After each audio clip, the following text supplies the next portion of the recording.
Ladies and gentlemen, boys and girls, what is going on? My name is TM and welcome back to a brand new video. We finally got to compete again in the DreamHack Duo tournament and it was a lot of fun. So in today's video, I thought why not take a look at our games from the tournament and go over what I learned from it. I was playing with my duo Driven and we honestly just had a ton of fun and the vibes were good all throughout the tournament. And with that said, let's aim for 3,000 likes on today's video. And let's get started. Alright, so since we were playing in East, me and Driven had around 100 ping, and our plan was to try to get to endgame every game and qualify by being consistent in the endgames we were in. We also did this in game number 1 because we didn't want a lot of points after the first game, because as you all know, the more points you get, the harder the lobbies become. The dream scenario would have been to play out all our games consistently and then win the last game with 5 or 6 kills to qualify, and that is exactly what we went for.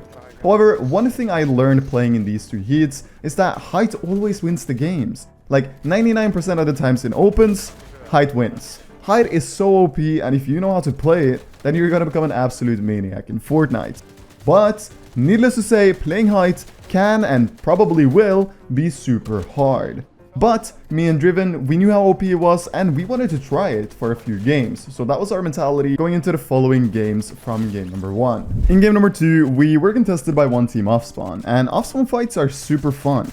There are a few factors that determine whether you win or lose off-spawn fights, and that is how good your drop is, how good and fast you loot, and that you know how to farm to get the most mats the quickest way possible. In the first moving circle in both duos and trios, low ground is always free. And this is like something I'm very surprised about when I see pretty much everyone play.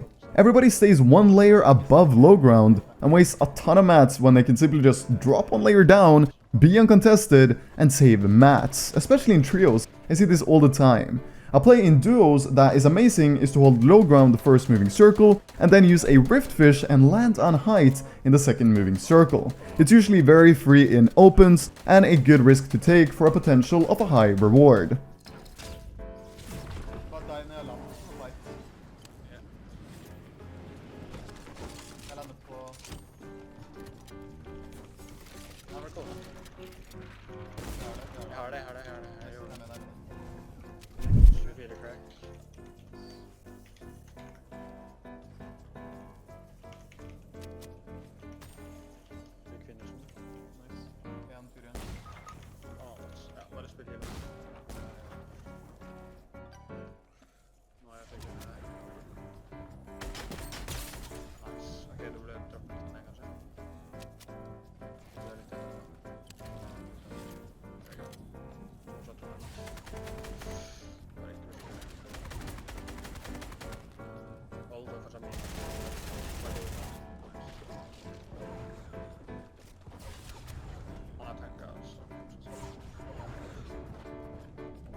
When securing loot in endgame, always build around you. This is something I also see a lot of people failing to do, and I used to do it as well, until my comment section started telling me that that's one of the worst mistakes you can make, being greedy, and I completely agreed with those comments and started doing it.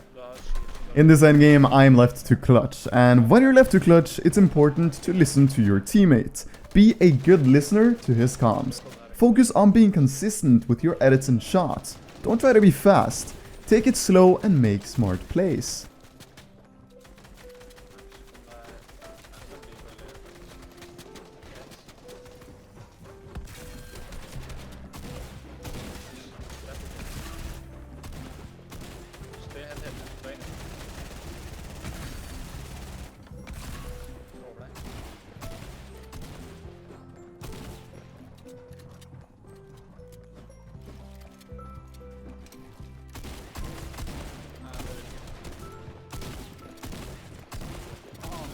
Du kan gå lenger til høyre, lenger til høyre.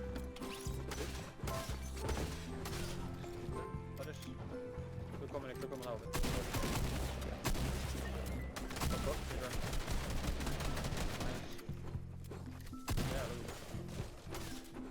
Pass på den team bak den.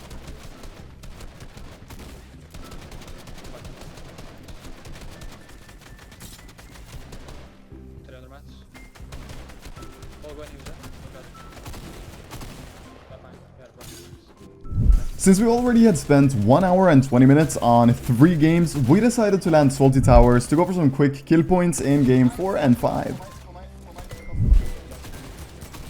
Crack on.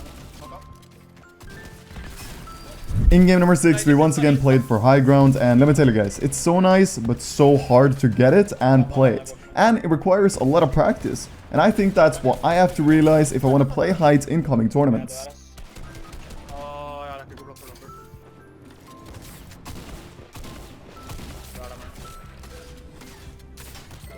Right here, I should have gone for the mats. I only had about 300 mats, and I saw those mats go down, and I had 100 white health, so I should have definitely gone for it. And in addition to that, I had chug splashes. This was a terrible play, and I don't know why I didn't think about going for the loot. I think I was stressing a little bit because going for height is something I am bad at.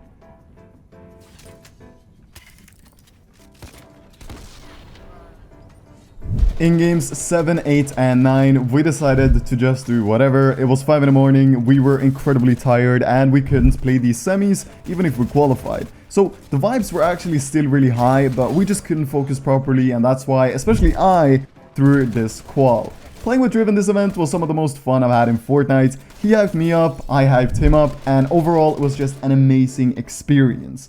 But now for the question the title asks, what did I learn from all of this? Well, there's one thing I actually really learned this event, and that's that height is incredible. High ground is just so incredibly good if you know how to play it, but it is very, very hard to play. I think I'm gonna practice it in the coming months, and hopefully I'll become a better competitive player, because high ground is something I feel like I can actually become good at. I don't know why, but I just feel like this is the right play for me to make.